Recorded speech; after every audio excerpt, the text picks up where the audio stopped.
Hello students, welcome to my channel Vision Guru. So ఇవాళ మనము 10th class హిందీలోని 6th lesson అంతర్రాష్ట్రీయ స్తర్ పర్ హిందీ లెసన్ పార్ట్ 2 ఎక్స్ప్లెనేషన్ అనేది చూడబోతున్నాము. సో మనము ప్రీవియస్ క్లాస్లో ఈ ఉన్ముఖీకరణ్, ఉద్దేశ్, విధా విశేష్, అలాగే విషయ ప్రవేశ్, సో ఇదంతా కూడా డిస్కస్ చేసాము. అదేవిధంగా సో అంతర్రాష్ట్రీయ స్తర్ పర్ హిందీ ఈ లెసన్ వచ్చేసి మనకి ఒక లెటర్ అన్నమాట.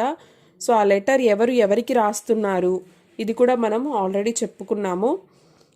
సో లెటర్ ఎవరు రాస్తున్నారు అని చెప్పాను నేను, మీరు ఇక్కడ చూడొచ్చు. బషీర్ అహ్మద్ హైదరాబాద్ నుంచి తన ఫ్రెండ్ అభినవ్ కుమార్, మహబూబ్ నగర్లో ఉన్నటువంటి అభినవ్ కుమార్కి లెటర్ రాస్తున్నాడు. సో ఏ పర్పస్ మీద, ఎందుకు ఈ లెటర్ రాశాడు అంటే మనం అది కూడా ప్రీవియస్ క్లాస్లో చెప్పుకున్నాము. సో హిందీ యొక్క ఆవశ్యకత ఏంటి, హిందీ యొక్క గొప్పతనం ఏంటి, దాన్ని ఎందుకు నేర్చుకోవాలి, ఇలా తన ఫ్రెండ్ అడిగిన కొన్ని క్వశ్చన్స్కి ఆన్సర్గా మనకి ఈ లెటర్లో చెప్పడం జరిగిందనమాట. సో ఏంటి అనేది ఇప్పుడు చూద్దాము. यहाँ पे देखिए, तुमने अपने पत्र में जानना चाहा कि हिंदी भाषा का अपने जीवन में क्या महत्व है. मैं तुम्हारी जिज्ञासा का नीचे समाधान दे रहा हूँ. సో చెప్పాను కదా, హిందీ భాష యొక్క ఆవశ్యకత ఏంటి అని నువ్వు నన్ను అడిగావు కదా, సో దానికి సమాధానంగా ఈ లెటర్ రాస్తున్నాను అని చెప్పేసి ఈ లెటర్ రాయడం జరిగింది. చూడండి. भारतीय स्वतंत्रता संग्राम में देश को एकता के सूत्र में बांधने के लिए एक भाषा की आवश्यकता हुई. यह काम हिंदी से ही साध्य हो सका. ఏం చెప్తున్నారు? సో స్వాతంత్రం వచ్చిన తర్వాత మనకి దేశాన్నంతటినీ కూడా, భారతదేశాన్ని ఒక్క తాటిపై నిలబెట్టాలి అంటే మనకి ఒక లాంగ్వేజ్ కావాలి, ఒక భాష అవసరం. సో అది ఏ భాషగా తీసుకోవాలి అన్నప్పుడు అది ఒక హిందీ భాష మాత్రమే అందరినీ ఒక్క తాటిపై నిలబెడుతుంది, అందరినీ ఒకటిగా కట్టి ఉంచుతుంది అని చెప్పి నిర్ణయించారు. आज हमें एक से अधिक भाषाएं सीखना ज़रूरी है जिनमें हिंदी और अंग्रेज़ी का स्थान महत्वपूर्ण है. సో ఎందుకు హిందీ భాషనే తీసుకోవడం జరిగింది? ఇంకా చాలా లాంగ్వేజెస్ మనకు ఉన్నాయి కదా అనుకుంటే, సో మన దేశంలో ఎక్కువ ప్రదేశాలలో ఎక్కువ మంది, అంటే మన ప్రజల్లో ఎక్కువ మంది చాలా సులభంగా అర్థం చేసుకోగలిగినటువంటి, సులభంగా మాట్లాడదగినటువంటి భాష ఏది అంటే హిందీ. సో ఇప్పుడు చూసినట్లయితే ఇవాల్టి రోజుల్లో మనము ఒక్క భాష మనకు వచ్చు అంటే అది చాలా కష్టం. మనం నలుగురిలో రాణించాలి, సమాజంలో అందరిలో మనకంటూ ఒక గుర్తింపు స్థానం ఉండాలి అంటే మనకి ఒక్క భాష మాత్రమే తెలిస్తే కాదు, అధిక భాషాయే సీఖనా జరూరీ హై. ఒకటి కంటే ఎక్కువ భాషలు మనకు వచ్చి ఉండాలి ఖచ్చితంగా. జిన్మే హిందీ और अंग्रेजी का स्थान महत्वपूर्ण है. సో వాటిల్లో ఒకటి కంటే ఎక్కువ నేర్చుకొని ఉండాలి. ఆ ఎక్కువలో కూడా ఏవి మెయిన్గా నేర్చుకోవాలి అంటే హిందీ మరియు ఇంగ్లీష్. హిందీ और अंग्रेजी, ఇంగ్లీష్ అదేవిధంగా హిందీ, ఇవి రెండు లాంగ్వేజెస్ కూడా మనం కంపల్సరీగా నేర్చుకోవాలి. హిందీ से हम सारे भारत की पहचान अच्छी तरह से कर सकते हैं. సో ఈ హిందీ నేర్చుకోవడం వల్ల మనం మన దేశంలో ఎక్కడైనా మనం సులభంగా సర్వైవ్ చేయగలము. भारत के अलग अलग प्रांतों में अलग अलग भाषाएं बोली जाती है. సో భారతదేశంలో అందరూ ఒకే భాష మాట్లాడుకోరు, ఒక్కొక్క ప్లేస్లో ఒక్కొక్క లాంగ్వేజ్ని యూజ్ చేస్తారు. సో हमें भारत के सभी प्रांतों से जुड़ने के लिए एक भाषा की आवश्यकता होती है जिसे सारे भारत के वासी जानते हैं. वैसी भाषा ही हिंदी है जो सारे भारतीयों को एकता के सूत्र में बांधती है. చూడండి, సో నిందాకే చెప్పాను నేను, అందరినీ ఒక్కటిగా కలిపి ఉంచడంలో ఈ హిందీ లాంగ్వేజ్ అనేది మనకి ముందుంటుంది. కాబట్టి సో మనకు స్వాతంత్రం వచ్చిన తరువాత అందరికీ తెలిసినటువంటి, అందరికీ వచ్చినటువంటి, ఒక సులభంగా నేర్చుకోగలిగినటువంటి, సులభంగా అర్థం చేసుకోగలిగినటువంటి ఒక భాషని అధికారికంగా రాజభాషగా తీసుకోవాలి అనుకున్నారు. అప్పుడు ఏ భాషను తీసుకోవాలి? అందరికీ వచ్చి ఉండాలి. ఇప్పుడు ఇంగ్లీష్ కూడా అన్ని ప్లేసెస్కి వెళ్తే ఇంగ్లీష్ అవసరమే, మనకి కాదనట్లేదు. కానీ ఇక్కడ హిందీ గురించే ఎందుకు చెప్తున్నారు అంటే, ఇంగ్లీష్ ఏంటి అంటే అది లోకల్ లాంగ్వేజ్ అయితే వాళ్ళు సులభంగా మాట్లాడతారు, లేదు బాగా ఎడ్యుకేటెడ్ అయితే ఇంగ్లీష్ సులభంగా మాట్లాడగలరు, అర్థం చేసుకోగలరు. కానీ హిందీ ఏంటి అంటే అది లోకల్ లాంగ్వేజ్ కాకపోయినప్పటికీ, చదువుకోనప్పటికీ, అంటే వాళ్ళకి ఎడ్యుకేషన్ లేనప్పటికీ కూడా అలాంటి వాళ్ళు కూడా హిందీలో మనం ఏదైనా చెప్తే వాళ్ళు సులభంగా అర్థం చేసుకుంటారు. సో అలా దేశంలో ఎక్కువ శాతం మందికి తెలిసినటువంటి భాష ఏది అంటే అది హిందీ భాష మాత్రమే. हिंदी अपने शाब्दिक अर्थ से भी भारतीय कहलाती है। इसलिए देश के वर्तमान और भविष्य को ध्यान में रखकर భారతీయ సంవిధాన్ నే అనుచ్ఛేద్, ఇక్కడ చూడండి ఏం చెప్తున్నారు, మన రాజ్యాంగంలో రాసినటువంటి మన రాజ్యాంగంలో అధికారిక భాషగా ఈ హిందీని ఎలా తీసుకొని రాశారు అనేది ఇక్కడ చెప్తున్నారనమాట. ఇక్కడ చూడండి, హిందీ అప్నే శాబ్దిక్ అర్థ సే భీ భారతీయ कहलाती है. సో హిందీ చూడండి పేరులోనే ఇదేంటి భారతీయత ఉట్టిపడుతూ ఉందట హిందీలో. ఎలా? సో హిందుస్థాన్ అని కూడా అంటాం మనం, అవునా? ఈ భారతదేశాన్ని హిందుస్థాన్ అని కూడా పిలుస్తాం. సో ఈ హిందీ అనేది మన హిందుస్థానీ, మన భారతీయత, అంటే భారతీయత ఈ పేరులోనే మనకి తెలుస్తూ ఉంది. ఈ రోజుల్లో మనం ఈ ప్రజెంట్ మన ఉన్న ప్రజలు, అదేవిధంగా భవిష్యత్తులో రాబోయే తరాల వాళ్ళ కోసం కూడా ఆలోచించి ఇక్కడ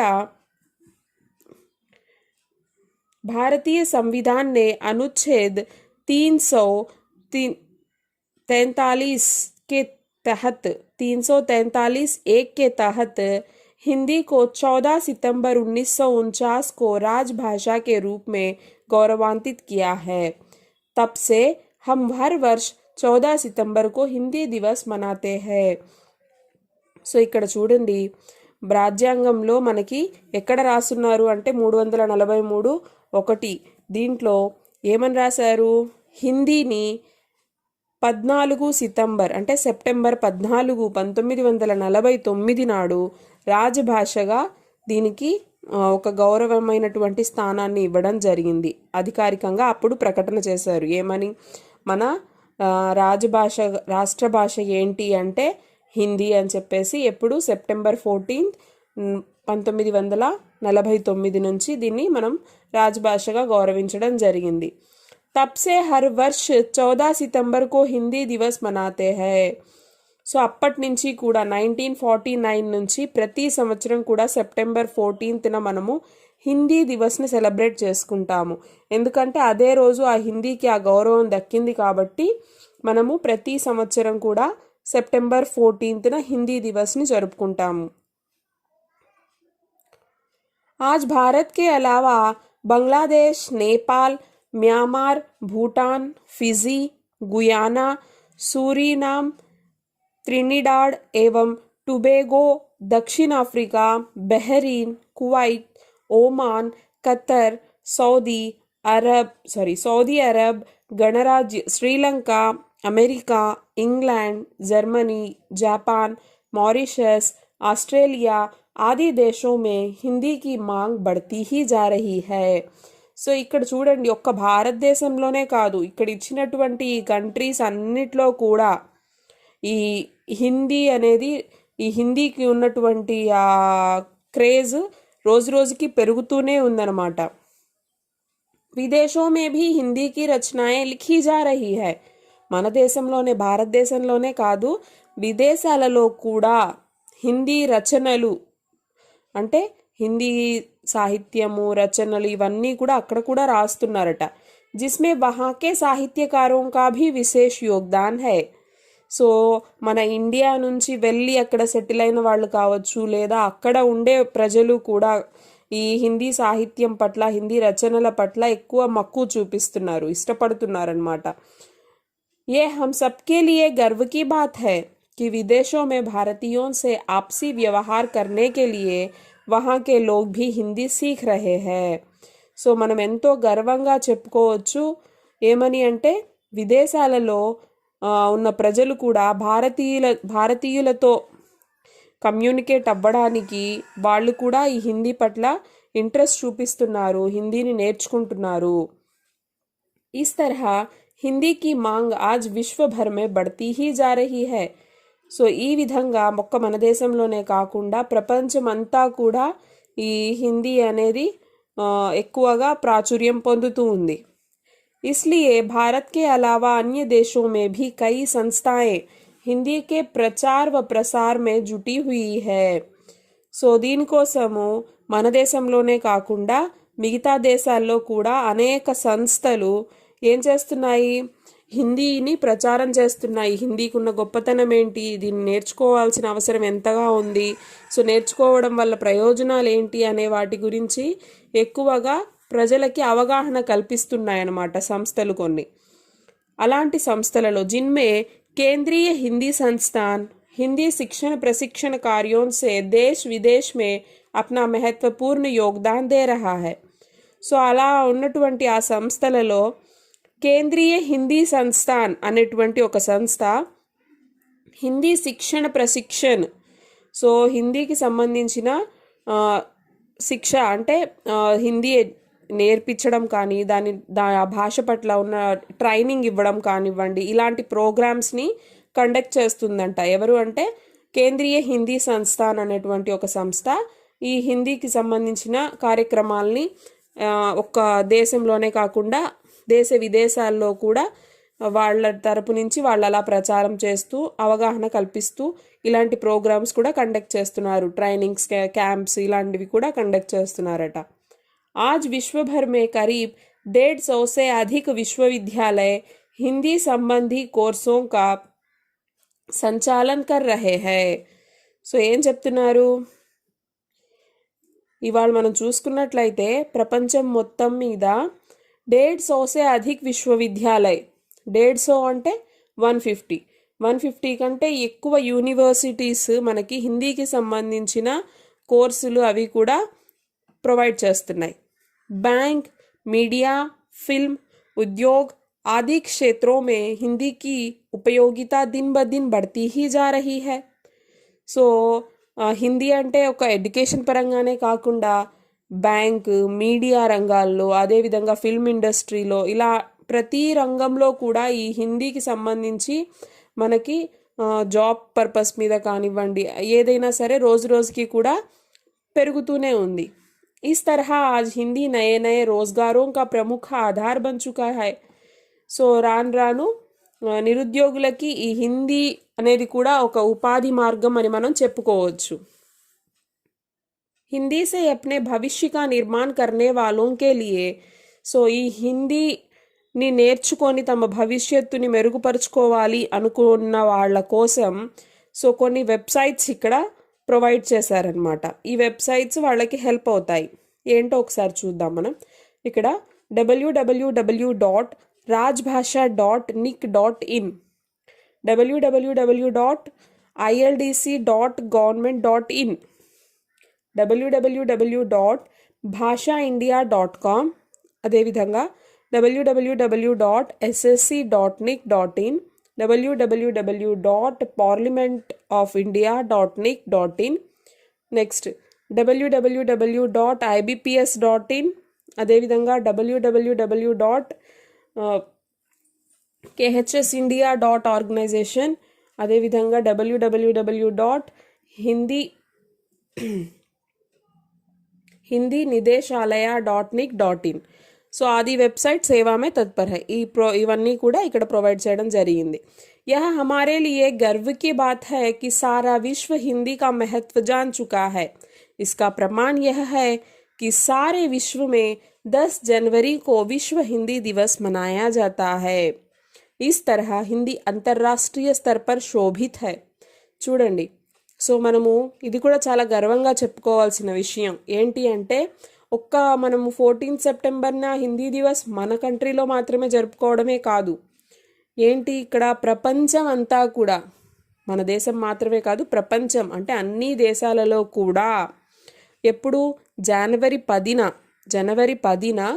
విశ్వ హిందీ దివస్, ప్రపంచ హిందీ దినోత్సవాన్ని జరుపుకుంటారు. సో అంటే మన హిందీ అంతర్జాతీయ స్థాయిలో కూడా అలా తన ప్రతిభని చాటుకుందనమాట. हाँ, तुमने आगे की पढ़ाई के लिए द्वितीय भाषा के रूप में हिंदी विषय का चयन करने की सलाह पूछी थी. ఇక్కడ చూడండి, ఈ అబ్బాయి అడుగుతున్నాడు, బషీర్ అహ్మద్ చెప్తున్నాడు ఏమని, నువ్వు అడిగావు కదా ఫర్దర్ స్టడీస్లో, అంటే ఇంటర్మీడియట్, వీళ్ళు ఇప్పుడు 10th క్లాస్ కదా, సో ఇంటర్మీడియట్లో నువ్వు ద్వితీయ భాష అంటే సెకండ్ లాంగ్వేజ్గా హిందీని సెలెక్ట్ చేసుకోవాలా అని నువ్వు నన్ను సలహా అడిగావు కదా. हम जान चुके हैं कि आज राष्ट्रीय और अंतर्राष्ट्रीय स्तर पर हिंदी का महत्वपूर्ण स्थान है. సో మనం తెలుసుకున్నాము ఏంటి అంటే హిందీ మన దేశంలోనే కాదు, రాష్ట్రీయ అదేవిధంగా అంతర్జాతీయ స్థాయిలో కూడా హిందీకి చాలా ప్రాముఖ్యత ఉంది. हम इससे अपने उज्जवल भविष्य का निर्माण कर सकते हैं. సో ఈ భాషని మనం నేర్చుకోవడం వల్ల మన భవిష్యత్తుని మనం మెరుగుపరుచుకోవచ్చు. इसलिए आगे की पढ़ाई के लिए प्रथम भाषा हो या द्वितीय भाषा, हिंदी का चयन करना ही लाभदायक है. కాబట్టి మనం ఫర్దర్ స్టడీస్లో ఫస్ట్ లాంగ్వేజ్గా కానీ సెకండ్ లాంగ్వేజ్గా కానీ హిందీని మనం సెలెక్ట్ చేసుకోవడం అనేది చాలా యూస్ఫుల్ అవుతుంది మనకి. मुझे पूरा विश्वास है कि तुम हिंदी से जुड़कर अंतर्राष्ट्रीय स्तर पर अपने देश का नाम रोशन करोगे. సో నాకు నీ మీద పూర్తి నమ్మకం ఉంది, నువ్వు హిందీకి సంబంధించినటువంటి ప్రోగ్రామ్స్లో పాల్గొని హిందీ భాషని నేర్చుకొని నువ్వు అంతర్జాతీయ స్థాయిలో మన దేశం యొక్క పేరుని నిలబెడతావు అని నేను ఆశిస్తున్నాను. ఘర్ మే బడోంకో మేరా ప్రణామ్ కెహనా, ఇంట్లో పెద్దవాళ్ళందరికీ కూడా నా నమస్కారాలు తెలియజేయి. అప్నే స్వాస్థ్య కా పూరా ధ్యాన్ రఖ్నా, నీ ఆరోగ్యం నువ్వు జాగ్రత్తగా చూసుకో. తుమ్హారా ప్రియ మిత్ర, మీ ప్రియమైన స్నేహితుడు బషీర్ అహ్మద్. ఇక్కడ అడ్రస్ రాశాడనమాట అభినవ్ కుమార్ది. సో శ్రీ ఎస్ అభినవ్ కుమార్, 10वीं కక్ష, AP model school, Veldanda, Mahabubnagar. So pin code number ఇది మనకి. సో బషీర్ అహ్మద్ రాసినటువంటి ఈ లెటర్ అనమాట, హిందీకి సంబంధించి హిందీ యొక్క గొప్పతనాన్ని వివరిస్తూ తన ఫ్రెండ్ అభినవ్ కుమార్కి రాశాడు. ఐ హోప్ మీ అందరికీ అర్థమైంది అనుకుంటున్నాను. ఒకవేళ ఏమైనా డౌట్స్ ఉంటే కామెంట్ సెక్షన్లో పెట్టండి. సో నెక్స్ట్ వీడియోలో కలుద్దాం. Thank you.